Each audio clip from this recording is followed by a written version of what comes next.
Hello, beautiful souls. Welcome back to the Angels and Awakening podcast. I'm your host and author, Julie Jancis. And friends, today, if you're listening and you're a regular listener, normally we have an intro, outro, ad. No intro today, no outro, no ad. I want to talk to you here at the beginning because there's so much happening in the world. I want you to know a couple of things. And first, before we get started, I just wanted you to know that if you are a regular listener of the podcast, you know that we put up a new episode every Monday, every Thursday. That is not changing. In addition to those episodes, the angels came in and said that they wanted us to put up some messages of positivity, angel messages that can really help you to get on track for this year. Now, with my birthday being January 6th and a sickness in the household and then some other stuff happening, I wasn't able to air these right on January 1st like I wanted to. I started them January, I think, 13th or 14th, and they'll continue on into February so that every day over the next month, you have an angel message or a full episode to come and listen to. We're doing this to kick off and celebrate kicking off a whole new year with a whole new year of content in the Angel membership. And if you join this month, you're going to see that you have access to the Manifesting Miracles with Aligned Co-Creation course. If you join before February 1st or in February, you'll have access to a whole new course that we're doing calling it really healing you. We're healing you through oneness and teaching you how to shift your vibration to really heal every single part of your life. We are going to be working with so many different things that we never have this year. Money, abundance, really calling in prosperity in every area of your life. And you'll see that we're kicking it off over the next month with just daily episodes to infuse you with the angels' energies and help you tune into their presence. By the end of this year in the membership, when you join, my goal for every single member this year is that they know exactly which angels are on their team, how to communicate with those angels, when they see a specific sign, which angel is bringing it through, how to get daily messages from their angels. The other thing that I want is by the end of this year, you know exactly which loved ones are on your side, and the exact same thing, how they're communicating you, what signs they're bringing you, and it's all very, very clear. So if you feel called from your angels to join, please know that this is the most special year that we've had so far in the angel membership. And if you're joining, it's because you're supposed to be there, part of our sacred community. And I believe that every person who is there, your vibration adds so much to our community. So I just want to pause and just take a moment to thank our members for being members, because you also keep this podcast going. And I really could not be more grateful to you and for you. All right, diving into this episode, I want to start with this. There's a couple of different layers to this episode. I want to explain and bring through some angel messages here at the beginning. Then you're going to dive into a healing that I did for LA. You can just listen to it even if you're working at work. You can channel energy while you're listening. And then afterwards, I have an interview for you. And I put these things all in here together in their entirety so that you could listen to all pieces. But here's the deal, friends. One of the hardest things about running this podcast for me mentally and emotionally is that I'm a slow processor. So when I am in a conversation with anybody in my life, when I am in an interview and they're asking me to go deep or go within, we're having a difficult or challenging conversation, What happens is I process very slowly.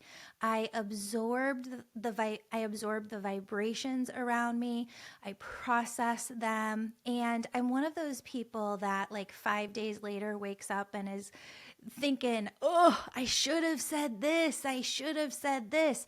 It's because the way that my mind works as a slow processor, I'm not always coming to those things later on. So when I do interviews, sometimes I get frustrated because a couple of days later, I'm like, ooh, but I should have said this. I find that it's almost more freeing in a way.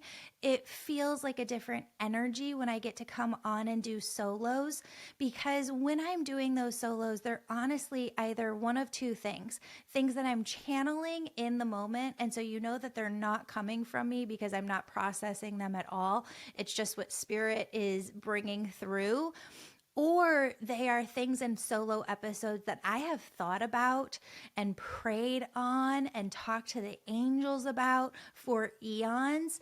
And I have really processed it thoroughly in that now I'm bringing it to you. And it feels like such a relief as an angel messenger to actually get to deliver the message. You feel a sense of completion. You feel like you've done your job, and you feel this sense of release and freedom within your body, where now that that message has gotten out to everyone, the energy can clear out of my physical body, and the angels can bring in new messages for you. So with that said, I have had so many friends and acquaintances and people that I've just become close to over the years who are going through so much in LA.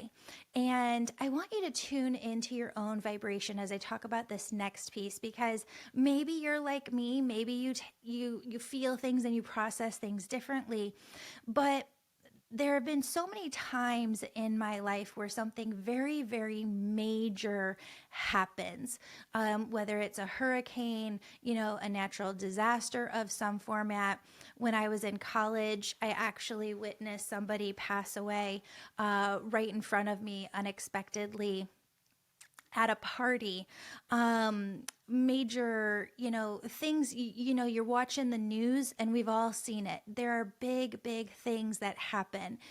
And what I've noticed over decades upon decades is how my physical body is reacting to the collective consciousness and to the collective energies within the world.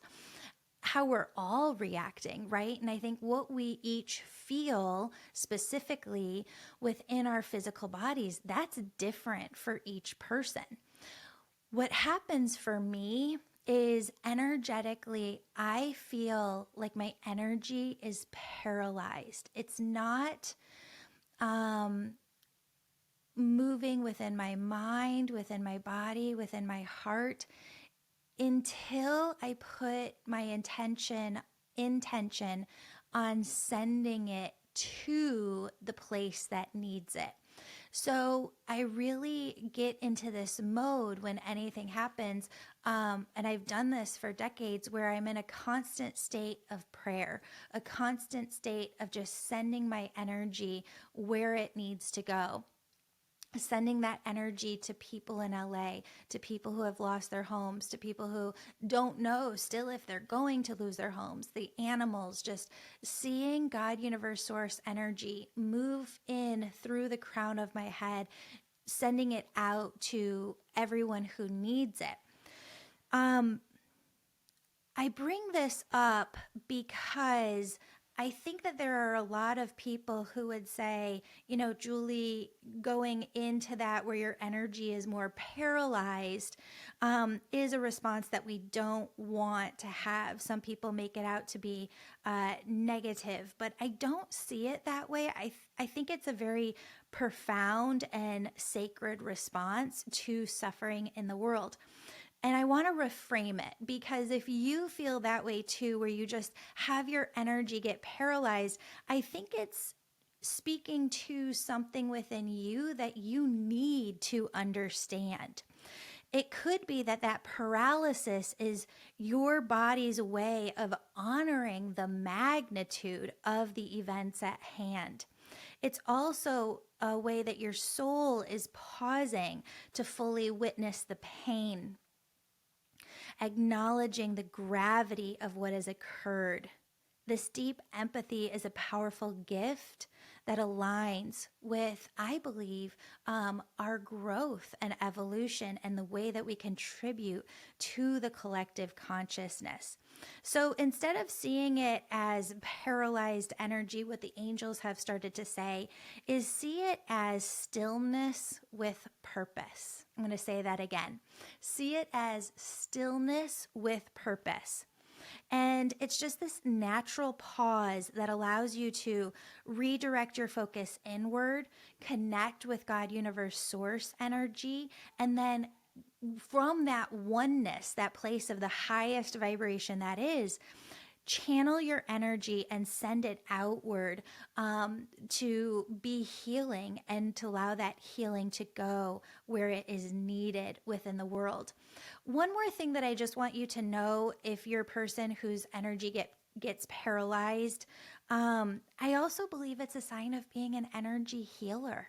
And you might not think of yourself as an energy healer. Your angels just said that, but they said your heightened sensitivity to global pain.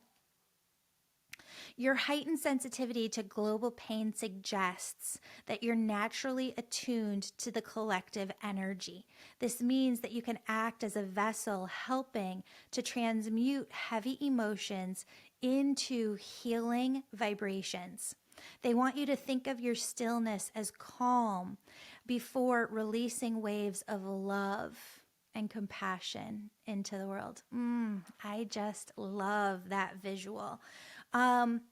So we're going to dive here into the healing. So I hope that you'll come together with me and listen to this healing, because as you do, I'm going to teach you how to channel God, universe, source energy through you to send it out to people in LA, animals in LA who need it. And you can also use this as a learning opportunity to understand how to channel energy if you don't already, so that anytime something comes up in your personal life or within the world, you know how to get in touch with God, universe, source energy, become oneness yourself, and really have the intent of sending energy where it's most needed in the world. Friends, I love you so much. Have a beautiful, beautiful, blessed day. I just really felt called by the angels to come up here and do a prayer and a healing for LA. So I'm going to give you some time to just hop on. But I'll just chat with you for a few moments as you come in. I've gotten the opportunity over the last year to interview just so many beautiful souls. And I don't know if you saw Steve Gutenberg on TV, but he was on the podcast this year. He wrote a beautiful book about his father passing and really being there for his father as his father was transitioning. And if you saw in all of the news footage, you saw Steve Gutenberg was just helping, just jumped in like an earth angel and was helping with so much with the fires. And so what happens is everything is energy, right? We talk about this on the podcast, and all energy vibrates. And there's energy that you have individually just within yourself. There's energy that your family has together in your home. There's energy within your community.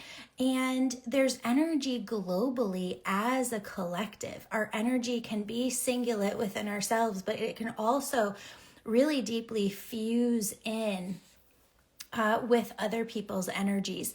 And this isn't just something that we think of as like spiritual or woo-woo. This is backed by science, that your energy is so ingrained that it physically impacts your physical body.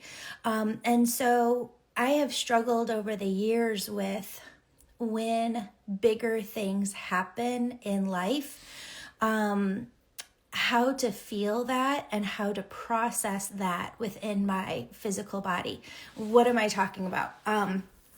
So I was first trained as a journalist, right? And I remember being in the newsroom when Columbine happened in 1999. And I remember going into the newsroom the day that 9/11 happened. And we've had so many recent just natural disasters and just natural disasters over the years. And what I've noticed from an energetic perspective is that my energy tends to act in a certain way when the collective is experiencing something. So my energy tends to freeze up, tends to be paralyzed a little bit. Is very, very deeply saddened. It feels very hurt.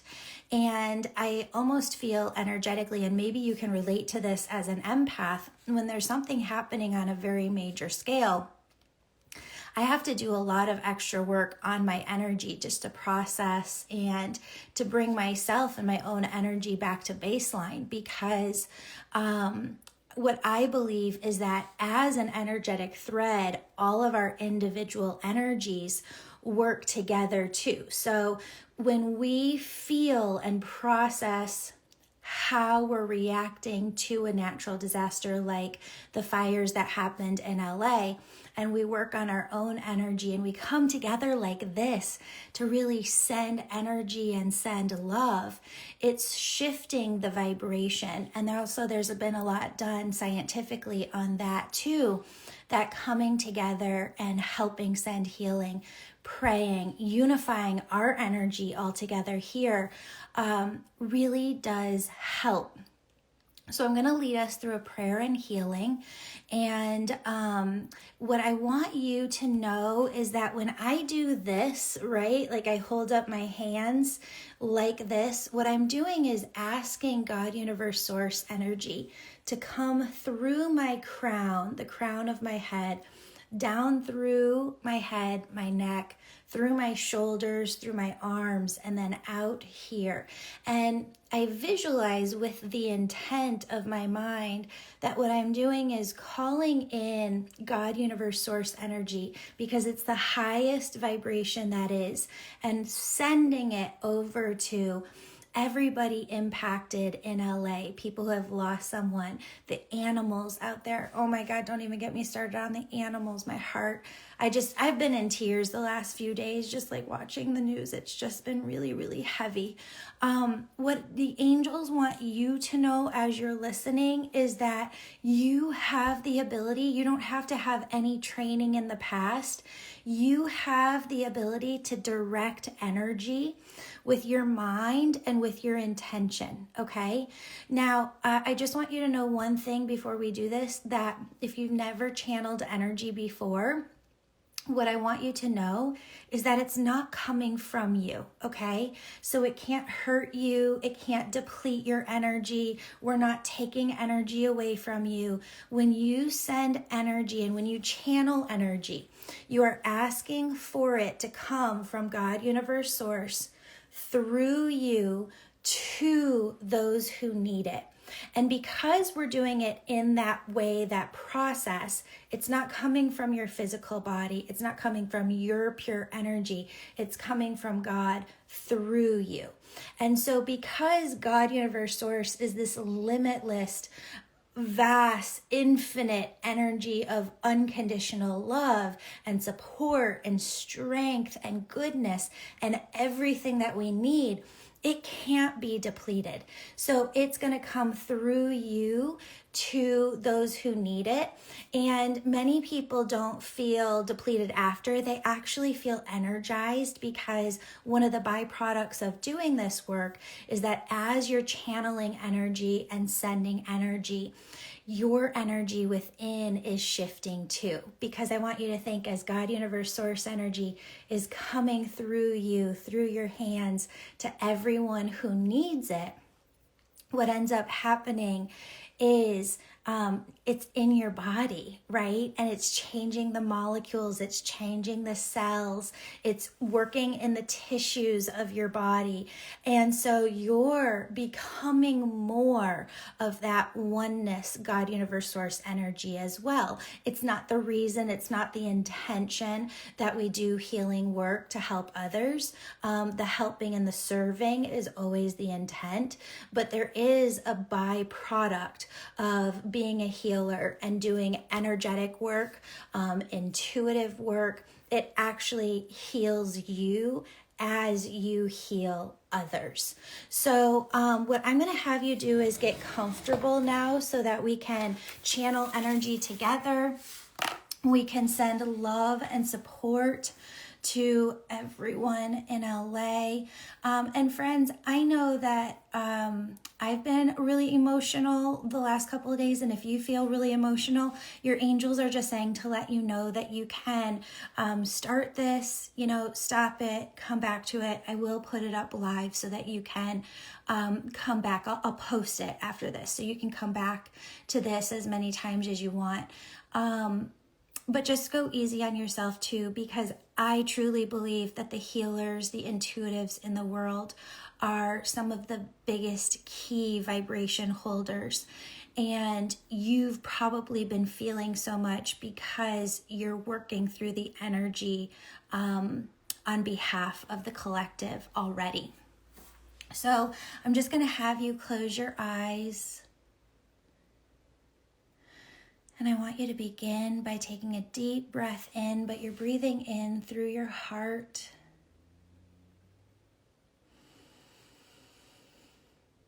And breathing out of your heart.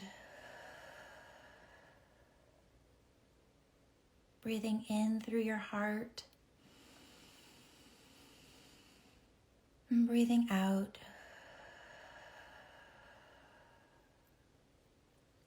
I want you to keep your eyes closed as we call for God, Universe, Source to come in, to connect all of our energies here and now with the intention of God, Universe, Source energy working through all of us to help serve, benefit everyone in the LA region, everyone in California who's been experiencing wildfires, all of the animals, to give them all of the strength, support, love, mental clarity that they need.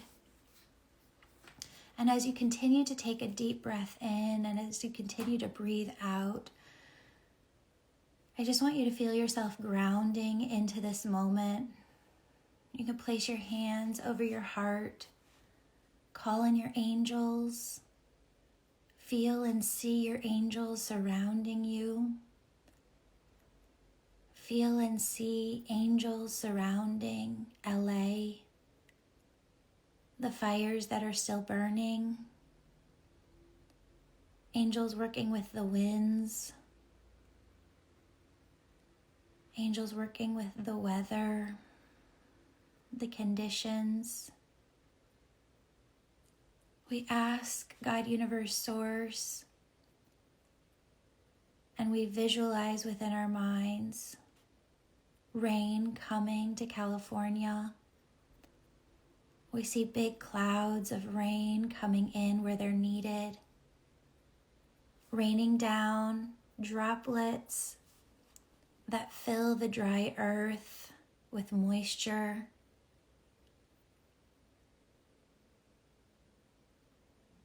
Supporting the ground, supporting the area out there so that we can cease these wildfires.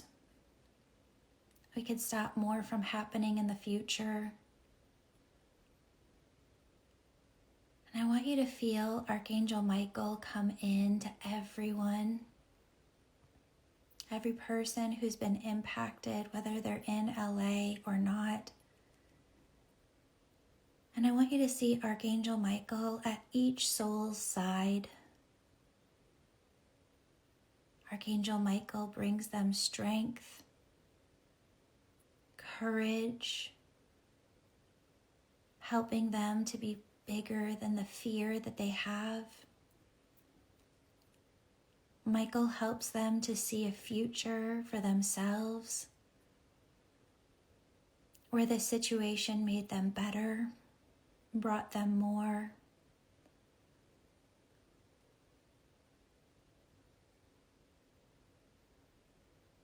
I want you to see Archangel Michael at the side of every soul, helping them find clarity and peace in their hearts.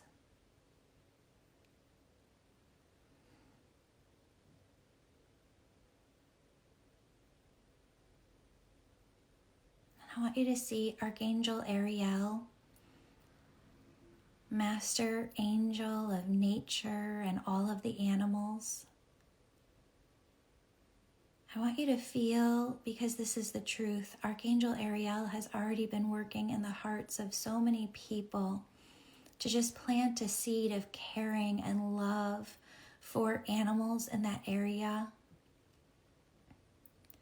And I want you to see her to continue to plant that seed of caring for animals in the hearts of those who need it, to bring their compassion, love, and support to help every little animal soul who needs it out in LA.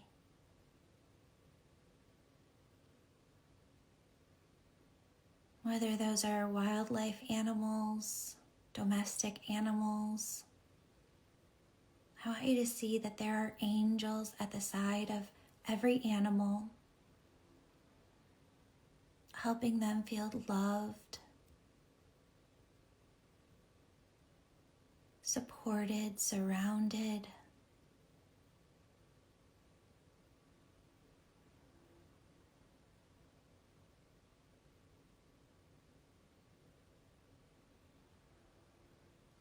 And friends, I want you to call in Archangel Raphael to those who this has physically impacted, all of those who are impacted within their physical body's energy with the smoke and the chemicals that they're inhaling, especially all of the blessed firefighters who are working so hard to put out these fires to help everyone heal, to bring healing to LA. I want you to see Archangel Raphael working with their energy to detox their physical bodies of those chemicals.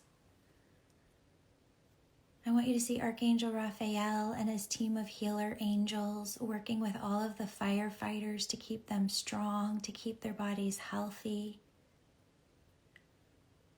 Again, to remove those toxins and chemicals from their bodies. We just ask for miracles in every way, shape, and form. For all of the courageous firefighters who are helping. We ask Archangel Raphael to continue the support too within the lungs and the physical bodies of every animal and every person who's in the LA area right now, who has been and who will be.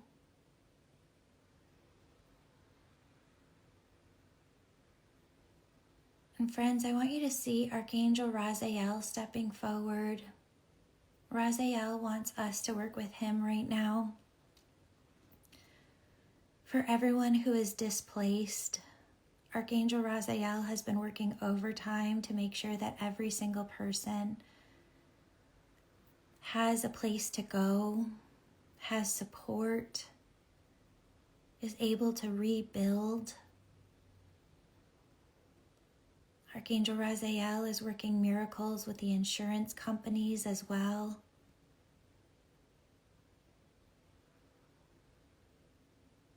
And I just want you to take a moment with your mind's eye to see every soul that has been displaced, finding temporary housing, and I want you to see them having a life better than they even imagined possible in the future, that everything is being worked out in their favor.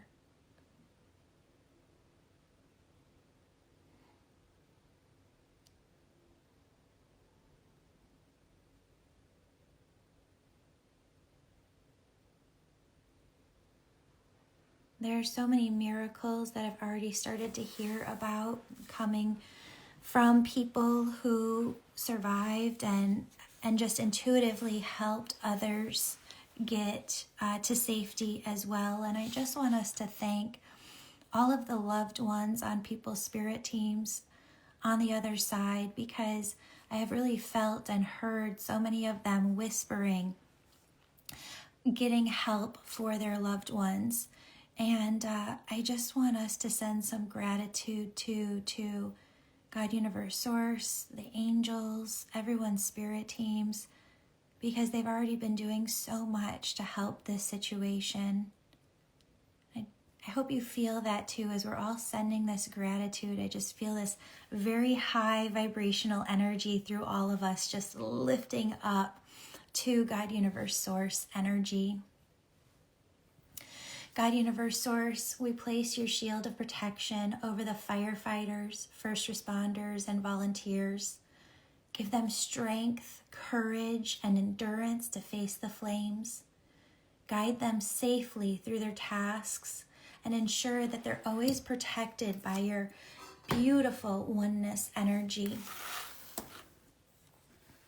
Archangel Raphael, we ask you again to bring this healing to all that are suffering. Heal the hearts of those who have lost their homes. Heal the animals who have been injured or displaced. Wrap your beautiful emerald green energy around the city and bring calm to the chaos. We trust in your divine healing power to restore peace and balance.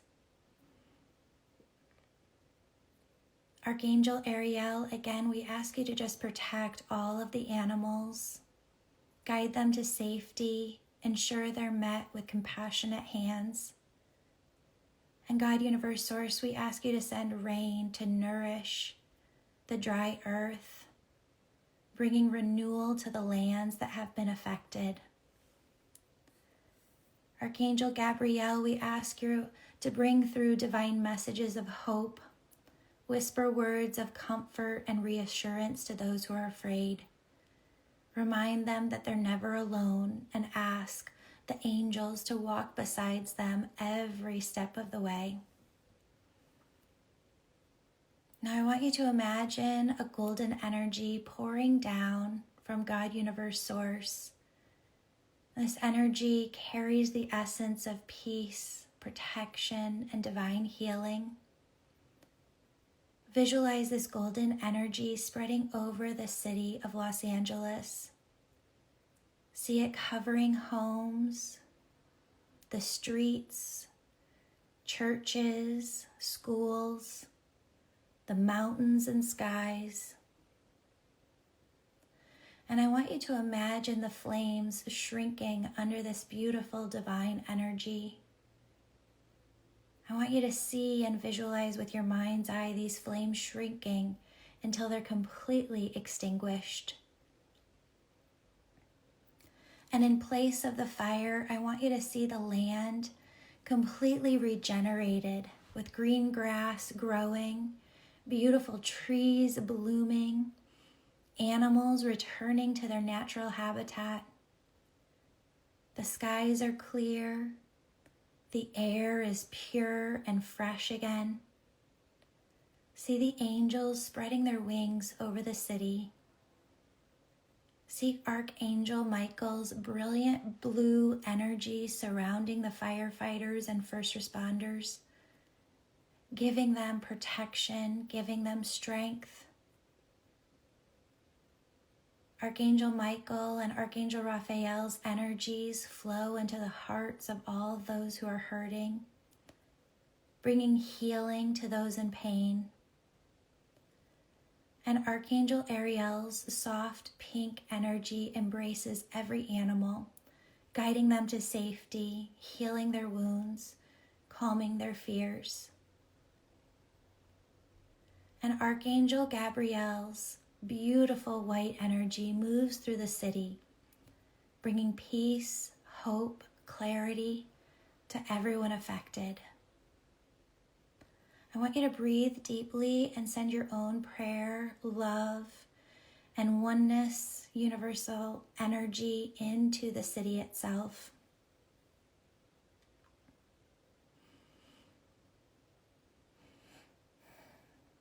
Maybe you have friends out there, you can say a little prayer for them. Send God's energy to them, and see God's energy surrounding them and their homes and their children with peace, love, and support, protection.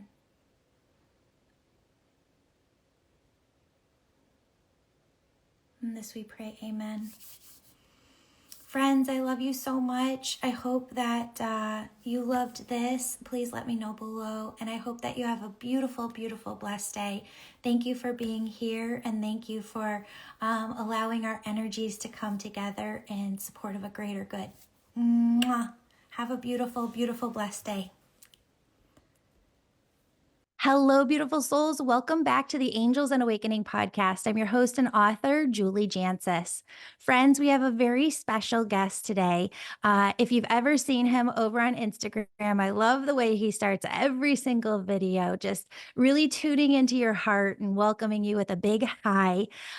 His name is Michael Galyon. He's got a new book out. It's called Let It Settle, Daily Habits to Move You from Chaos to Calm. Michael, welcome to the show. Well, thank you so much for having me. I'm excited to get to speak to you today.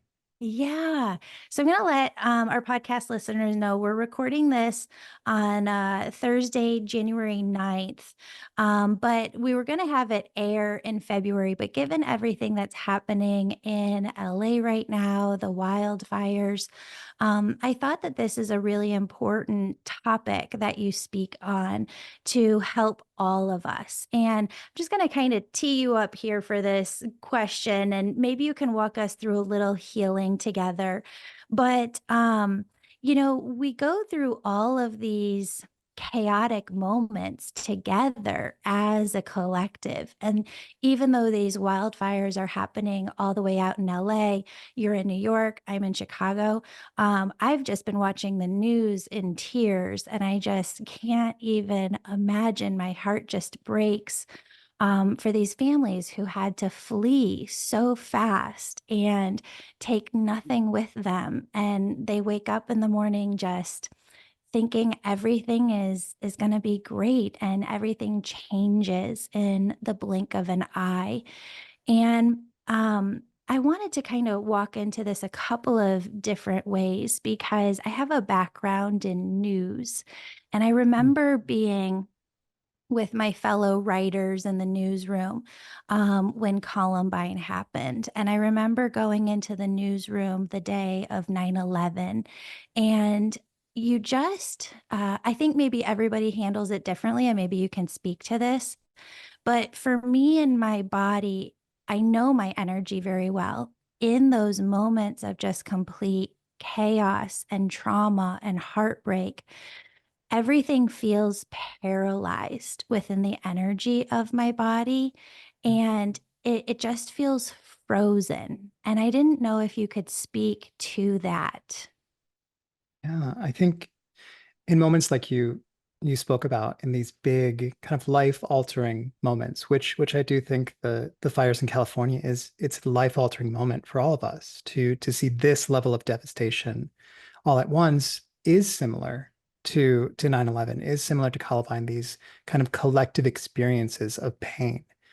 And in those moments, we have a tendency to either go into a mode of catastrophizing, to allowing for our mind to think of the worst case scenarios, almost in an attempt to prepare ourselves for what more could happen. Or we emotionally and spiritually bypass the moment and say, well, it's going to be okay. It's going to be okay. Mm. And in both of those experiences, we're denying the truth of the experience that we're feeling. And so that frozen is a protecting. And I think if we can move past that and get into a space where we can allow for ourselves to feel things without the fear that it will bring us to our knees, or maybe Mm. allow for it to bring us to our knees because that's the gravity of the situation. It is perfectly acceptable for us in this moment to be devastated. It is perfectly acceptable for us to feel the weight of what's happening. And be able to honor that, to be able to allow for our bodies to feel that connection that we have for the people who are suffering, for the animals that are suffering, for the history that is suffering right now, and give ourselves permission to just for a moment be with that, to honor it. And then we can allow for it to begin to pass, to get ourselves out of that freeze and into action. But in order to be in action, we have to honor our feelings. One of the things that the angels just keep saying is maybe there's an exercise that you can do for all of us right now to kind of walk us through a little bit of that. Yeah. Okay. Well, I think I'll take you through just a way to get grounded into the moment to allow for you to connect with that experience. And so, what I'll say to anyone listening is to just be open and honest with yourself. If anything feels too overwhelming, if anything feels unsafe, feel free to open your eyes and begin to just process back into the moment and be there. But for a moment, just do me a favor and just close down your eyes and just allow for yourself to feel into this moment, even physically feeling into what's beneath you, just the awareness of what it feels like to be present, connecting to the chair or the cushion or the bed beneath you. Allow for yourself to feel that sinking feeling. And in that sinking, allow for yourself to feel the support of the earth below you, feeling into a feeling of trust that by letting go, you'll be held.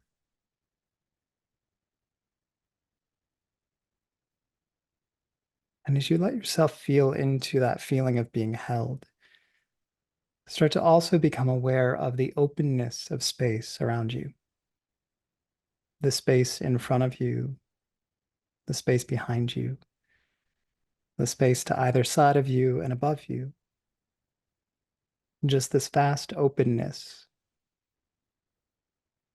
So often when we're dealing with the pain, we feel so suffocated, so stuck in a space.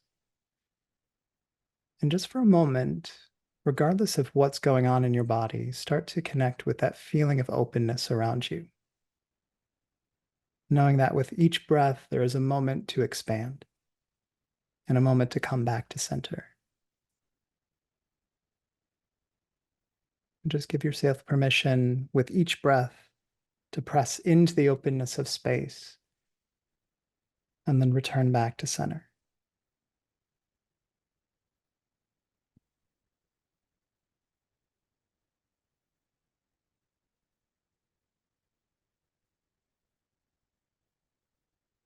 And as you give yourself permission to feel into the support, into the expansion, start to tune into your body for just a moment. And just let yourself listen to what's calling out to you. Maybe it's a aching in the chest. Maybe it's a clenching of the fists, a tightness in the body. And just for a moment, start to connect with that part of you that is calling out for your attention, removing any judgment or needing it to be any different than what it is.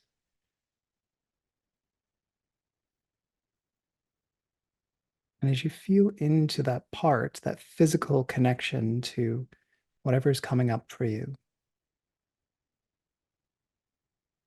start to feel into the emotion beneath it.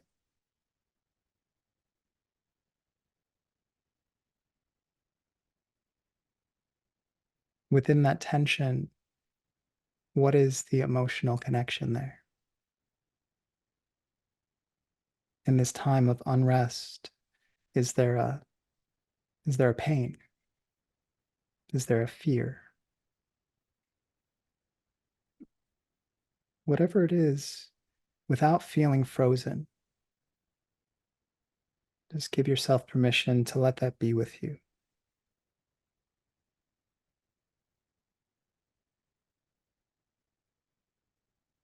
And then as you start to label and identify what that emotion is, what that feeling of tension or tightness is. Start to become aware of that openness of space again, that ability to connect with the expansion. And almost as if that part of you could become a balloon. With each breath, allow for that to fill within your body, inviting in that emotion, allowing for it to grow, knowing that it is there for a reason.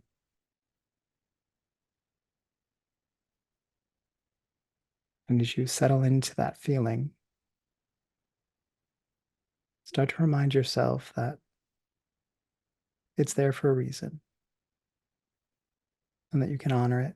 You can let it grow as large as it needs to and let whatever physical reaction needs to be there be there.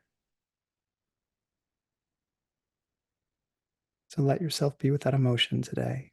Let it come up in whatever way it needs to, and know that it will pass. And from that passing, we can begin to be in action. Mm. So from here, go ahead and flutter your eyes open. Just take in the space around you and enter back, feeling connected and calm. Mm. It was wonderful. Um, I could really feel into when you kind of said, feel into that part of your body and then what's underneath and feeling that just all this flood of sadness came up. And I started to wonder, we all go through little traumas, we go through big traumas in our own lives. And why do we just have this one way of dealing with it? And in your book, you talk about daily habits. How can those daily habits really start to shift probably what we've developed in childhood as a response to what we're dealing with in our everyday? So a lot of this comes from it's just that conditioning that we've created. And through the experiences that we've had, the life that we've lived, we create these protective mechanisms. And it's this warning signal that, oh, you're getting too close to something that has happened in the past. And that created a period of shame or embarrassment or pain. And our bodies, we're comfort seeking machines. We want to find comfort in all things. And so we're going to choose the way to find comfort in the quickest way possible. And so we create these protective mechanisms, these ways of being, these walls that we put up as a way to protect ourselves. And they work.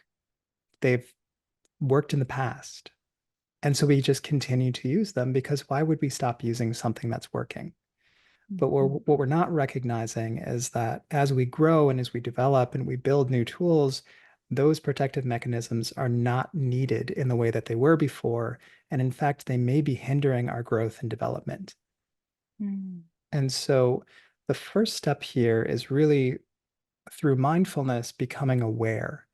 When we have that awareness of how we operate within the world, how we respond to certain situations, when we create that awareness, then we begin to have choice in the matter. It's no longer an automatic reaction that we have no awareness of. It's it's an instinct to action, which we then can decide, is this benefiting me or is this harming me? And so Mm. that's really where we start is really drawing awareness to, okay, here's the situation. Let me check in. And just as we did in that meditation, let me check in with the physical response. What is my body wanting me to do right now? And as I look underneath that, what is the emotion that's present there? And in the face of that emotion, what is the instinct to action? What is it making me want to do in that moment? And then again, it's just that question of, does that instinct help me to get to where I want to be? Or Mhm. does it hinder me from being who I want to be in the world, what I want to do in the world? And if it doesn't, we figure out, how do I create new tools? How do I create new ways of operating in that space? And we start to build this arsenal of tools, which is in the book. We create those daily habits. We have a daily habit of mindfulness. We have a daily habit of checking in with loving kindness. All of these things that we can then start to rely on instead of what we've instinctively relied on in the past. Why don't you talk about a little bit how you found this process through your own life and your own journey to kind of understanding this and to really giving life to this book? I think with most things, the greatest learning opportunities we can have is through personal experience.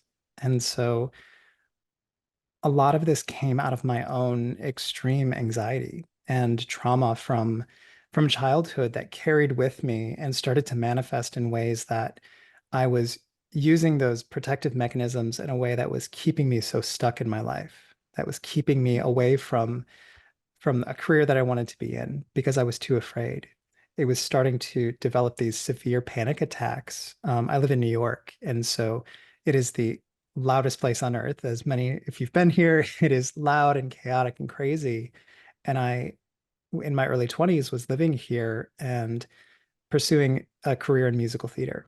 And I was having success in doing that, but the daily stress and anxiety was getting so much that I was having these severe panic attacks that I could no longer perform. I couldn't get on stage. I couldn't go into an audition. And it was so bad that I couldn't even get on the train most days. And so I became so isolated. And so I was seeking anything that would help me. And so it was in a yoga class in Queens, New York, in Astoria, where I went, and the yoga teacher was also a meditation teacher. And she started guiding us through a mindfulness-based meditation. And it was the most simple meditation of just connecting with the body and doing a body scan. And I remember for the first moment where it just felt like I was able to connect with what was going on. I was able to connect with my body, connect with the emotional experience, and for a brief moment, allow for that to pass and to just Mm. be present to a calm space. And so from that moment, I was like, just tell me more. What is this? What just happened to me? And so it became this kind of obsession with figuring out how do I get myself in a space where I can find that sense of calm that I'm desperately needing in this moment. And through years of my own personal study, and then eventually going on to become a mindfulness instructor and a certified mindfulness teacher, I just started to develop all of these tools and tips that were working in my own life. And then I started implementing them first into teaching. I started teaching in a preschool. That was kind of my side job Mm. after I was done performing. And I did that for about a decade. And it was amazing to start to implement mindfulness and meditation into the preschool classroom and seeing how it worked and seeing how it was so beneficial for them, and then eventually started using it with adults. And then I launched my coaching practice and my meditation teaching practice. And it's just been this joy to get to bring something that has been so impactful for me into the world and now to share it with millions of people who get to experience it every day. I love that. Um, In the reading that I've done, I don't know if you've ever come across his work. I've got all of his books and I'm like drawing a blank, but you might know who I'm talking about when I say this. He studied shame and the different vibrations of emotions. And he said when he went into it, he thought that fear or hate would be the lowest vibrations, but he found that shame is really the lowest vibration that is. And as my husband and I have worked with a counselor for almost 10 years, and I've done counseling, off and on my entire life. Um, I don't think that all of humanity has a well enough understanding of what shame is and how it operates within us, how it blocks us from really being on our path. And I wonder if you can kind of explain that and what you've seen with shame in your own clients, and how you have them work with it. Um, it's really born out of this idealized version of who we need to be, who we should be. And a lot of that makes sense. You know, we live in a society which is very much pointed at telling you who you should be and putting you into a box and exactly this is the path that you should take and this is how you should operate in the world. And so when we feel like we're deviating from that path, we feel like we are not living up to the expectations that either we have for ourselves or that others have for us, we begin to feel this level of shame and judgment. So in mindfulness, we talk about one of the core tenets of mindfulness is non-judgment. And so being able to remove judgment from all of our experiences and all of our emotional connections. And so oftentimes when we're dealing with shame, it's a overabundance of judgment that is in our lives. And so when we can start to remove that and view life through one of the questions that I always ask clients is, why does it make perfect sense that you're feeling this right now? Why does it make perfect sense that that was the choice that you made? And it's not excusing behaviors, but it's just saying that everything that we do, every action that we take, every choice that we make is grounded in a reality of a choice that makes sense. It made sense for us to make that because we were fearful in that moment. Even though it wasn't the right choice for us to make or the best choice for us to make, there was a reason behind it. And when we can start to remove that judgment, we start to remove the shame because we're no longer attached to the version that we think that we should be. We're accepting of the version of who we are in the world.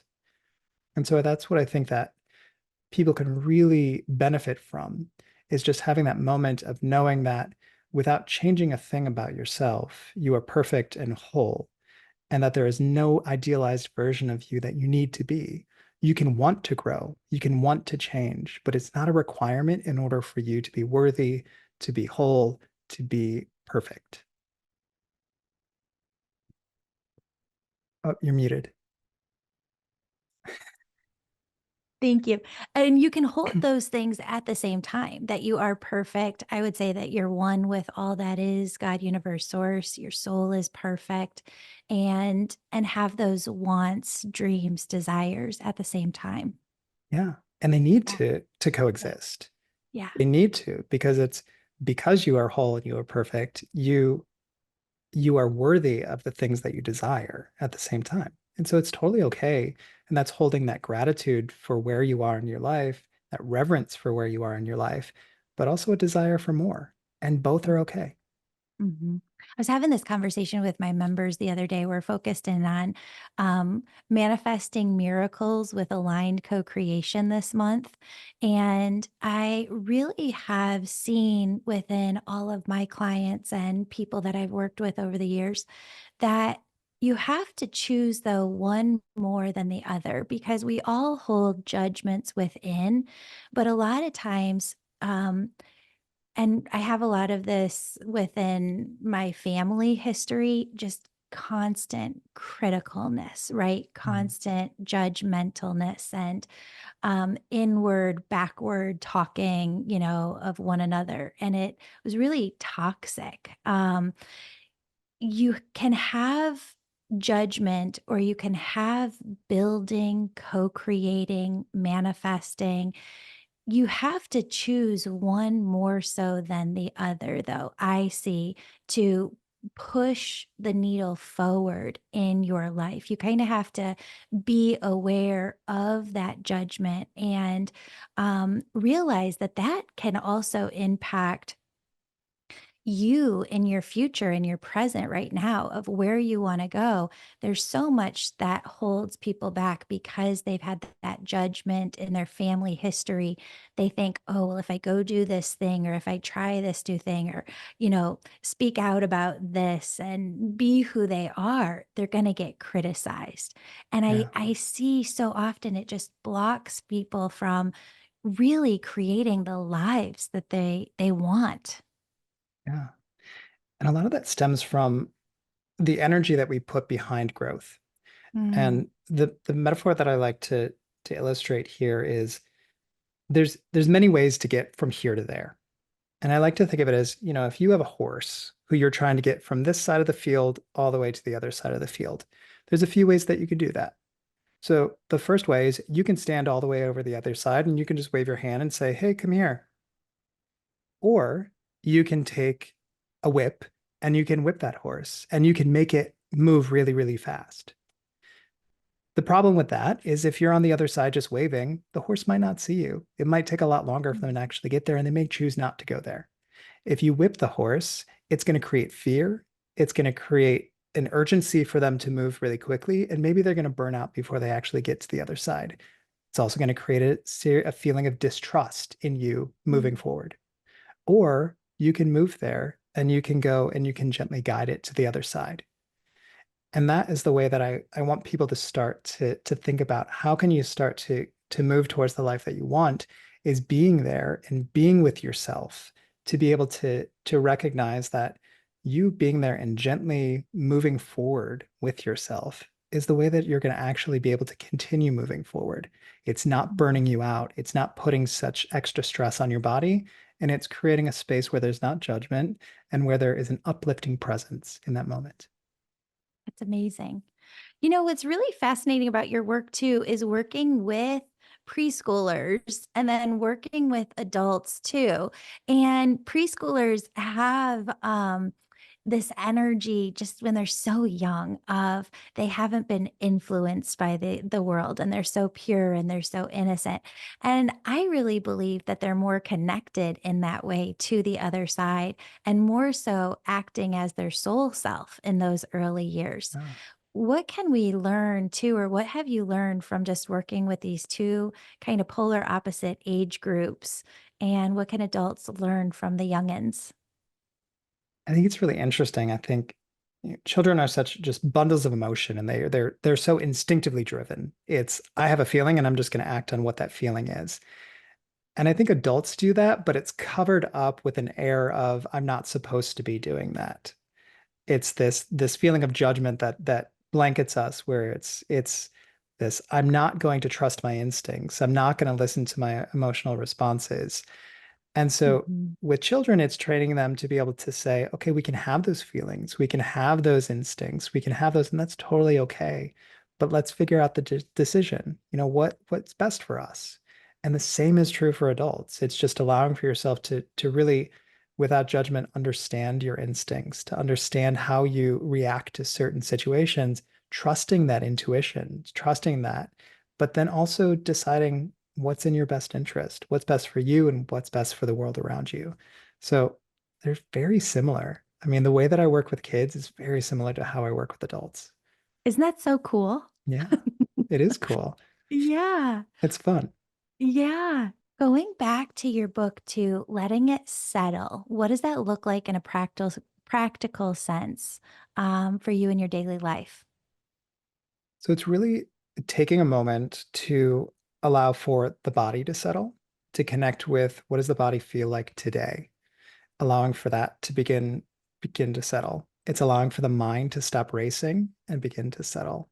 It's allowing for your emotions to have a place to be without judgment to recognize them and to allow for those to settle. So it's really a grounding into the present moment with a full acceptance of how you're showing up in that moment. Yeah. You work sometimes too with people who have more perfectionism characteristics and they feel like they can never get it right. And that's something that's really deeply seated and ingrained sometimes. How do you really get through to those folks to take them and pull them out of that perfectionist piece? Perfectionism really is born out of fear. And it's a Mm, fear that you're not enough. It's a fear that if you don't show up in a perfect manner, that you're not going to get the things that you want in life. And so, first step is to identify what is that fear in your life? What is that you actually are fearing? Because a lot of times when we're perfectionists, we're actually not doing perfect work. We're just mm. preventing ourselves from doing the things that we need to do because we're afraid that if we don't show up perfectly, it's not worth it. And so a lot of it is just identifying what is the fear there. And in the face of fear, how can we be aware of that fear, to recognize it, and then to take the step forward that we need to do? It's about these little um, things that we can add into our day that are just going to allow for us to keep moving forward, not feeling like we have to take this giant leap or not feeling like we have to be doing everything that we need to possibly be doing. But it's slowing people down and just getting them to take step by step towards where they want to be. Um, And what are your thoughts on fear? And instead of how people can work with it instead of running from it? I know that that ties into exactly like what you were just talking Yeah. about, but um, let's see. Is that a good question or should I ask a different one? I've got a That's a list here. good, no, that's a Okay. good one. I think, yeah, fear is, I look at fear as an indicator that we are facing something that's really meaningful and important to us. Mm, And so it's being able to accept that fear, to be able to have it, hold it, give reverence to it, allow for it to be there. And then from there, just saying, okay, is this something that is stopping me because I'm in danger? Or is this stuff something that's stopping me because I'm actually really anxious and excited about what's happening? And so it's just allowing for it to be there with, as we do with any emotion, allow for it to be there, make the right decision on what's best for you. perfect. Um, So you'll appreciate this. I was sitting with a group of counselors and therapists recently at lunch, and it was interesting because having lived through the 80s and 90s and seeing how much we do things differently today than we did things back then, they were kind of getting in this discussion, and I just sat back and observed. But there's, and I can kind of see it on a major platform as well, of a new school way of doing things where you do find calm and you find that calm and that peace and you really safeguard that within and you protect that within. And as you get healthier, there's one day when my husband and I were in with a marriage counselor, and my husband said, you know, to our counselor, Mark, Mark, it's really hard to be around people who haven't done that work on themselves and to have a very strong relationship with them because you see so much more of the unhealthy behavior and it's just really hard to be around. And Mark said, yeah, I mean, that's part of the double-edged sword of doing your work on yourself is you see more of it. You see more unhealthy behaviors. And then I have another group of friends who say, as counselors, we're becoming too boundaried, we're becoming too siloed, um, more kind of an old school, well, just sit down and work on it and figure it out. How do you do that? And I don't know that there is a right or wrong answer, but where do you stand on this? And how do you find calm and protect your peace when other people constantly kind of step over that unhealthy line within the relationship? Yeah. I think it's about figuring out what you need in that moment. And that can change. We can have moments where the calm that we need is the most important thing in the world. But the truth is that we exist in community. Exist in relationship with other people. And so it's not realistic to believe that your calm is going to always be there and no one is going to enter into your energetic space and that, you're just going to be able to protect yourself from all of that. That is siloing yourself, and that's actually creating unrealistic expectations for yourself. And Mhm. so it's similar to, so I'll say in meditation, so many people will come and say, I can't meditate because my mind is always thinking. Well, yes, that's the point of it.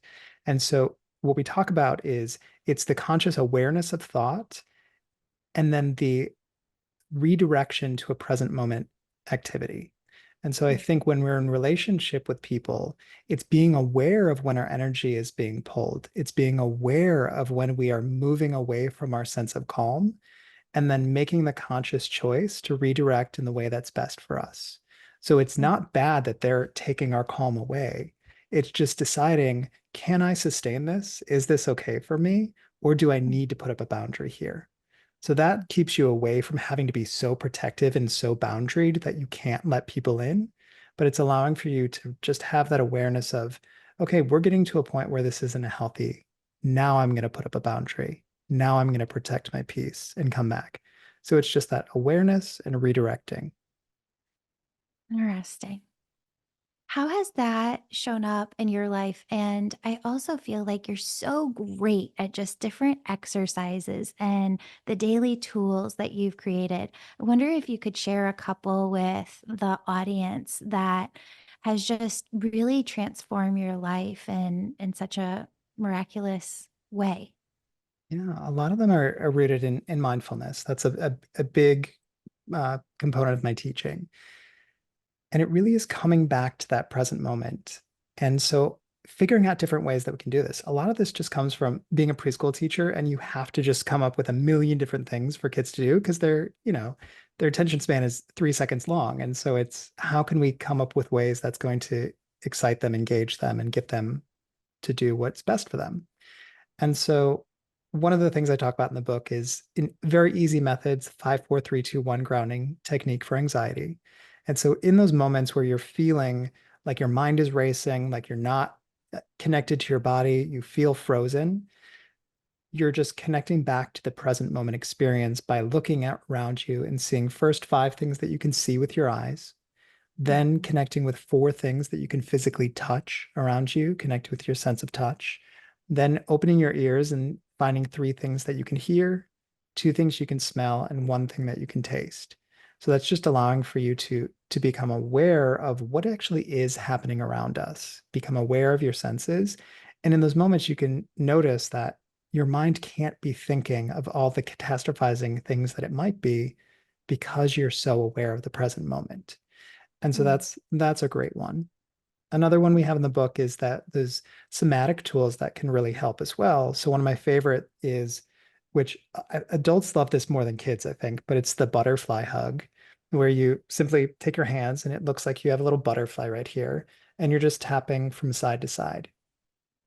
And so it's just this gentle hug that you're giving yourself, this bilateral stimulation.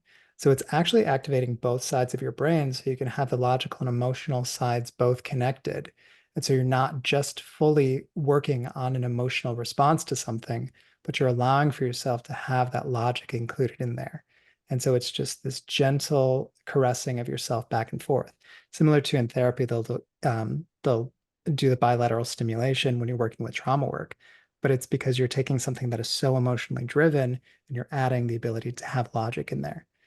The same can be done by just tossing a ball back and forth, a pen back and forth, or doing a meditation where you're going from side to side and drawing awareness to your right knee, to your left knee, to your right hip, to your left hip. So those are just 2 of the ones that are really fun and exciting and easy. Yeah. I love it. I love it. Let everybody know where they can find you and your work and your social media channels, all of that good stuff. Yeah. So social media channel, you can find me there every day doing little daily check-ins and mini mindful moments.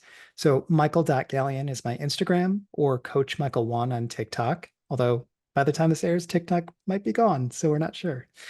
Oh. But you can always find me also on Facebook. But best place to look is my website, which is michaelgalyon.com. And on there, it has information about all of my social channels, my one-on-one coaching, any of the courses that I have. I have an introduction to mindfulness course, and then of course, the book. And so you can find the book there, which is Let It Settle. There's also a corresponding workbook that goes along with it, which is the Let It Settle journal. And so you can buy both of those from the website or anywhere Mm. you find your books in any Yeah. bookstore. Yeah, Michael, thank you so much for bringing calm into our lives today of and course. for the exercises you've shared and just being the beautiful soul that you are. Thank you so much. This was a pleasure. Good. Perfect. That's a wrap. Yay. Yeah. Amazing.